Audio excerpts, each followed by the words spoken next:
What is up, YouTube? It is Curtis Wayne back with another video. Today, I am going to talk about the buttons on the front of the MPC X. I had a question where a guy wanted to know what was the difference between all the other MPCs and the MPC X. As far as the newer versions of the MPC, like your Live, MPC-1, and then the X. So basically, there's not really a big difference, I'm going to get into it, though. But before I do, make sure you comment. Make sure you share the video. I would greatly appreciate it. Make sure you subscribe. And also like the video. Give me a thumbs up, all right? So, let's talk about this MPC-X. We're just going to, like I said, talk about the buttons. The differences between them. I never owned an MPC-1, so I don't know. I did have an MPC Live. So I do know what the MPC Live was like. And then I actually upgraded the MPC Live for the MPC X. All right, so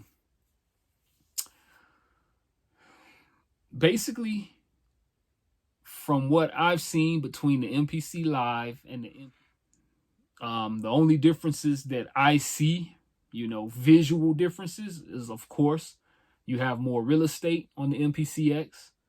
You have the 16 Q links to control all the parameters.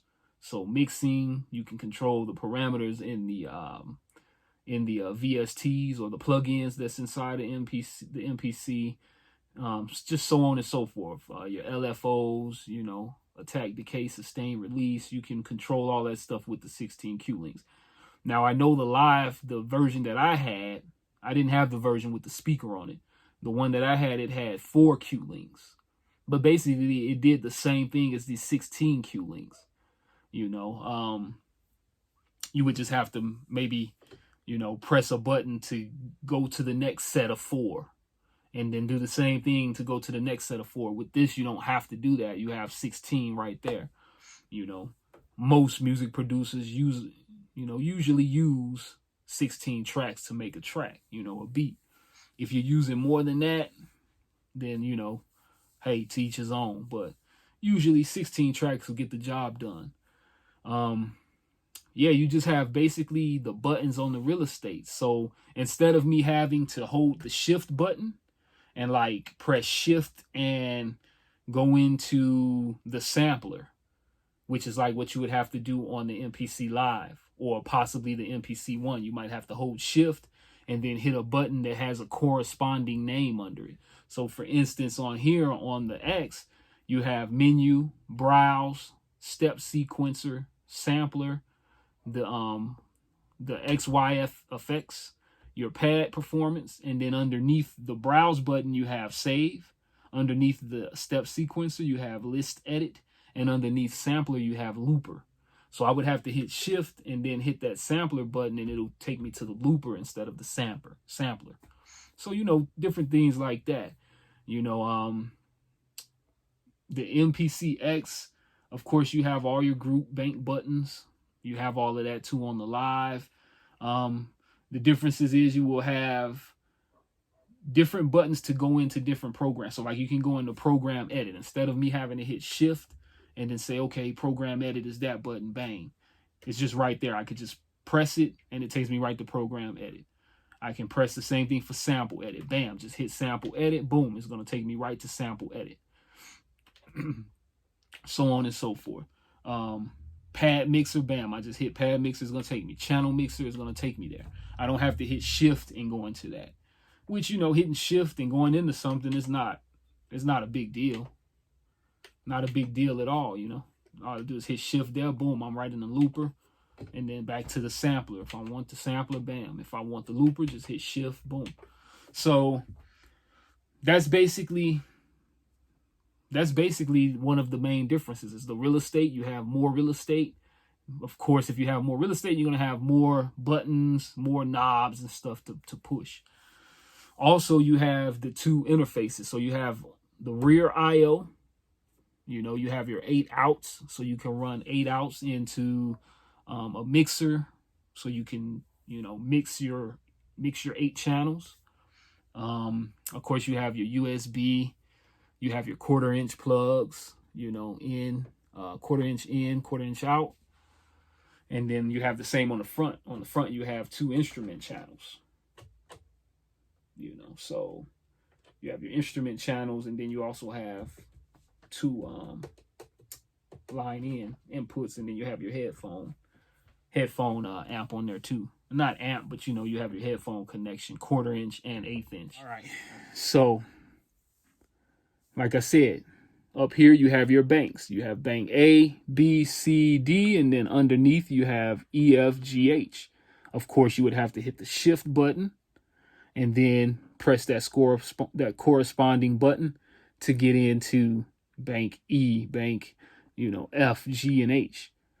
All right, so then you have your full level.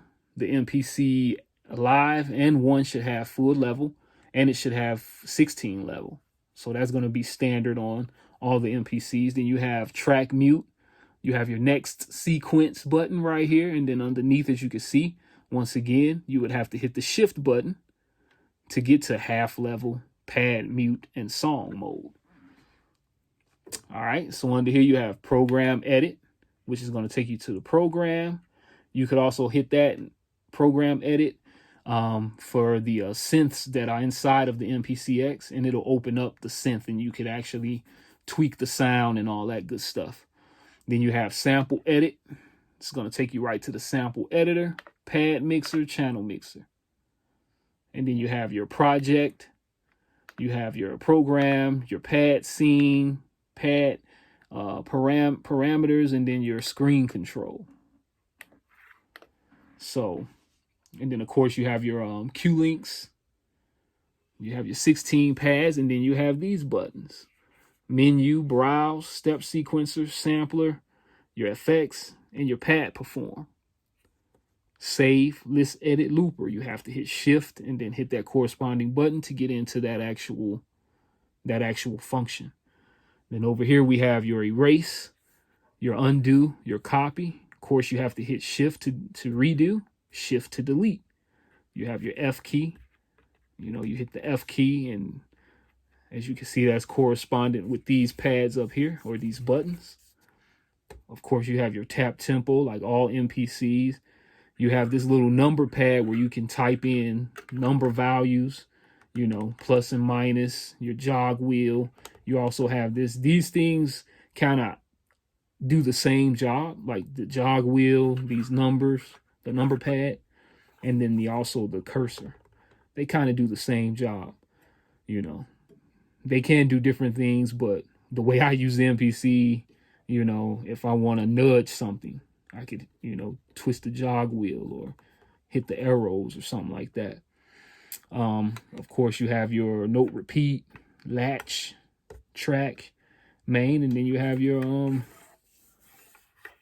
main section here, your play, stop, overdub, play, start, stopping in points, locate, and all that good stuff.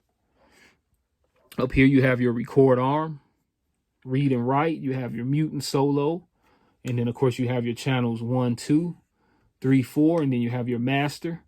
You have your buttons to press. You slide this up, that's going to put you to the rear panel. You bring it down, then now you're working with the front panel.